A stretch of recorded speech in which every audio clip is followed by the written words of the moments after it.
सरगुजा संभाग में कांग्रेस के सर्वमान्य नेता एवं अंबिकापुर से विधायक टीएस सिंहदेव के उप मुख्यमंत्री बनते ही सरगुजा में हर्ष का माहौल है।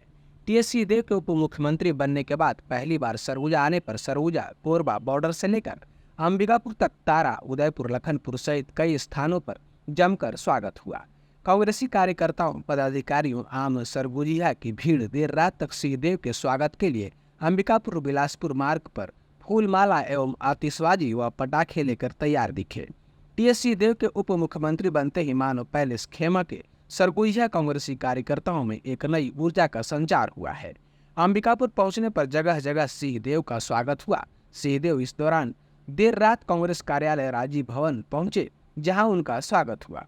उप मुख्यमंत्री बनने के बाद अपने पहले अंबिकापुर दौरे के दौरान सिंहदेव ने जिला प्रशासन पर निशाना साधा और उनकी कार्यप्रणाली पर नाराजगी जताई। सिंहदेव के बयान से यह कयास लगाए जा रहे हैं कि जिले में आने वाले कुछ दिनों में फेरबदल हो सकते हैं।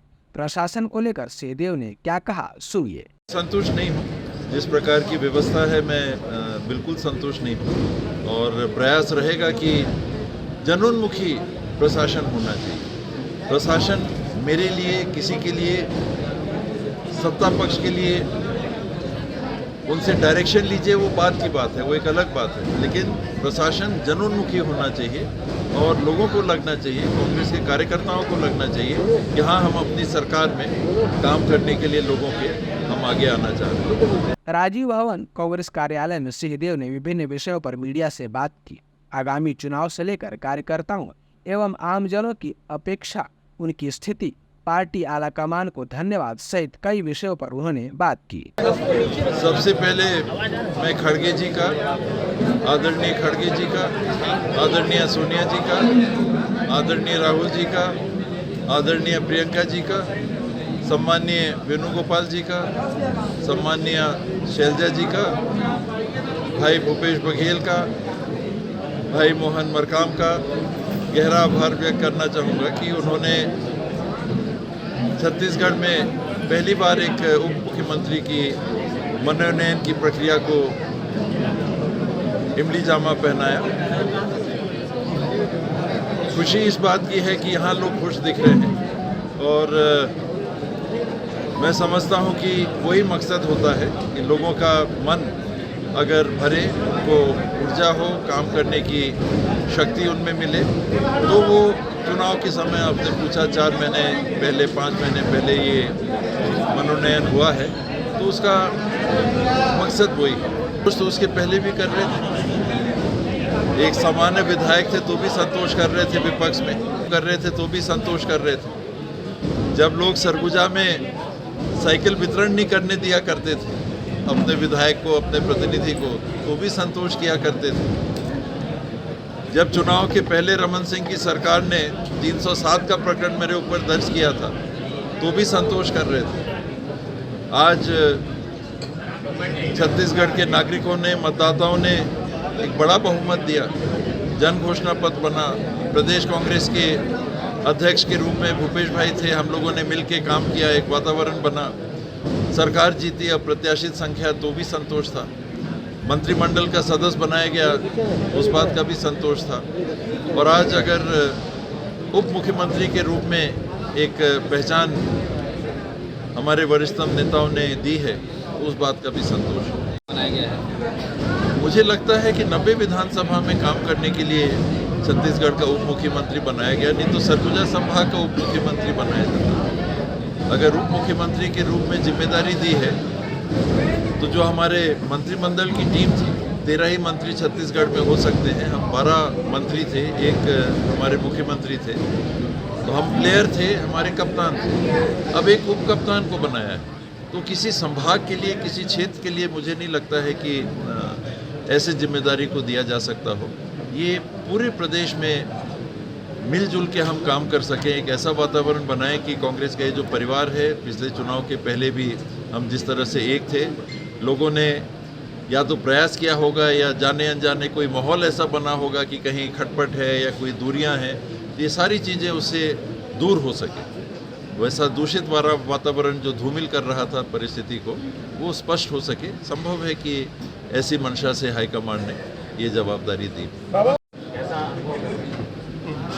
जो हम लोग का संबंध रहा है, जो हम लोगों के बीच में पारंपरिक स्नेह, प्रेम और एक विश्वास का वातावरण बना रहा है, उसको मैंने प्रदर्शित होते हुए आज देखा। एकदम अपनेपन से, कहीं कोई नेतागिरी वाली बात नहीं थी, अपनेपन की बात से, अपनेपन की भावना से किसी नेता का स्वागत नहीं हो रहा था, अपने एक साथी का स्वागत हो रहा था और उससे बहुत संतोष मिलता है। पिछले चुनाव में जय बीरू की जोड़ी दिखी, इस चुनाव में कका और बाबा की जोड़ी दिखेगी क्या? थोड़ा सा चेंज हो गया, अब काका बाबा की बात हो रही है और इनके साथ ये दो से काम नहीं चलेगा न। पिछले बार दो से काम चला था, चल गया था जय बीरू, अब काका बाबा चल रहा है। लेकिन जब तक सब कोई साथ जुड़ के काम नहीं करेंगे, काका बाबा कितने पोलिंग बूथ में जाएंगे? 23,000 पोलिंग बूथ हैं। कितने पोलिंग बूथ के घरों में जाएंगे?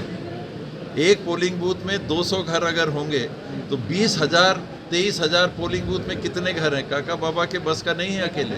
ये पूरा परिवार जब जुटेगा और एक एक घर में पहुंचने का प्रयास करेगा, तब काका बाबा का जो नाम चल रहा है, उसके साथ हम जो साथी हैं वो 46 को पार कर पाएंगे, 60 तक जाना चाहेंगे, 75 पार करना चाहेंगे, तब वो संभव है। आसान नहीं है।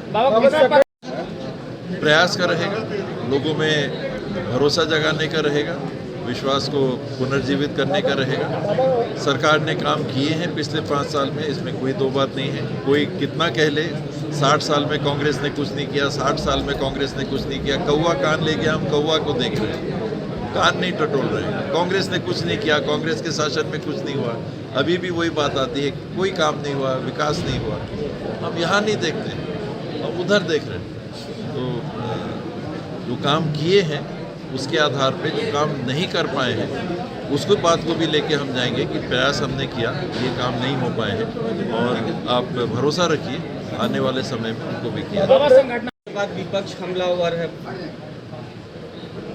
हमले तो नहीं कर रहे हैं, बधाई भी दे रहे हैं, चुस्की ले रहे हैं, तो ठीक है। थोड़ा और शैलजा जी कहीं ना कहीं कुछ दिनों में देखने सबका अलग अलग तरीका रहता है, सबका अलग स्वभाव रहता है, सबका अलग नेचर रहता है। तो सभी कोई अपने नेचर के हिसाब से काम करते हैं। पूनिया जी ने अपने हिसाब से काम किया और उनका भी जो योगदान मिला, आखिर सफलता की हम ओर गए। शैलजा जी आई हैं, वो उनके अपने तरीका है, वो अपने तरीके से काम कर रही हैं और हमें उम्मीद है कि उनके साथ काम करते हुए भी इस टीम को सफलता मिलेगी।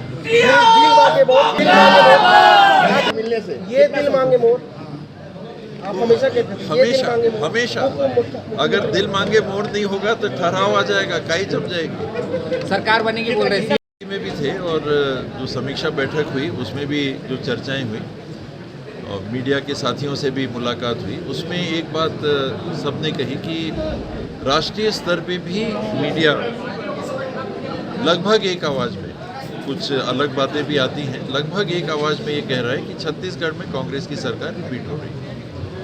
कोई दूसरी राय अभी सामने नहीं आ रही है। उसमें जब ऐसी बात आती है तो अति आत्मविश्वास से काम नहीं करना चाहिए। आत्मविश्वास बने। आप मीडिया के साथी हैं, जो हम नहीं देख पाते वो आप लोग देखते हैं और उसको देख के फिर आप लोग रिपोर्टिंग करते हैं, चाहे वो प्रिंट मीडिया हो, चाहे विजुअल मीडिया हो, और वो हम लोगों के लिए एक तरह का सर्वे भी के रूप में भी काम करता है। हम लोग भी सर्वे कराते हैं, मुख्यमंत्री जी भी सर्वे करा रहे हैं, AICC की तरफ से भी मुझे लगता है सर्वे होगा। ये सारे सर्वे का आकलन अभी भी होगा। ये नहीं है कि ये बात आ रही है कि कांग्रेस की सरकार बन रही है तो बैठ जाओ आराम से। सबसे बड़ी गलती, सबसे बड़ा धोखा वैसे ही में होता है। तो पूरी सतर्कता से सामने वाले को कभी भी कमतर नहीं आंकते हुए, आज उनकी संख्या 13 है, वो बड़े संघर्ष में है कि 46 हम कैसे पहुंचेंगे। उनके लिए संघर्ष है 13 से 46 पहुंचना। हम लोगों के सामने लक्ष्य है 71 है, 75 पार या 2/3 से कम ना हो। 60 से 75 के अंदर का कांग्रेस टारगेट लेके चल रही है 15 सीट का, उनके पास टारगेट है 33 सीट का, 46 आने के लिए। 45 में आधा आधा होगा, 46 में उनकी सरकार अपने विधायकों के बल पे बनेगी, तो उनको 33 चाहिए।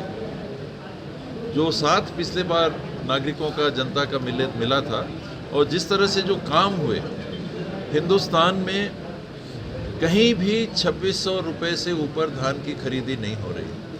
हिंदुस्तान में जितने धान के ऋण की माफ़ी हुई है हिंदुस्तान में कहीं भी इतने रकम की माफ़ी नहीं हुई, लगभग 10,000 करोड़ रुपए की। 1.5 लाख करोड़ का धान खरीदी करके किसानों के घर में पैसा उपलब्ध कराया है सरकार ने पिछले 5 साल के अंदर। 1.5 लाख करोड़ रुपए। जो बात आती है कि कुछ काम नहीं हुआ, हम लोगों को उस तरफ भी ध्यान देना चाहिए।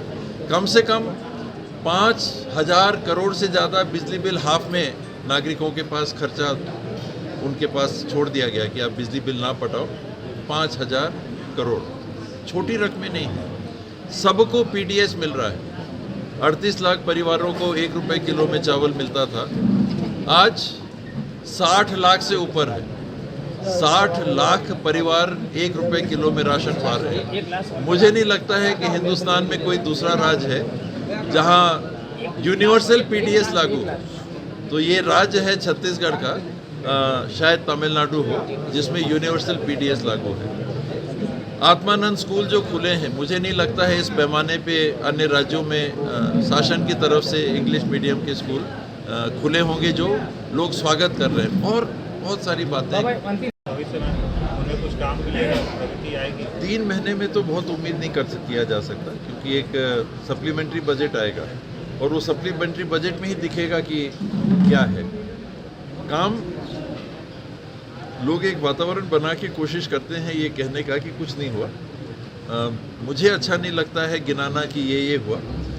चुनाव के पहले हम लोगों ने ये निर्णय किया है कि आप लोगों के समक्ष एक खाका प्रस्तुत करेंगे कि पिछले सालों में क्या क्या हुआ है। ऐसे हम देखेंगे कि कहाँ हुआ, क्या हुआ। हम टटोल से रहे हैं, हमको पता नहीं चल रहा है क्या हुआ।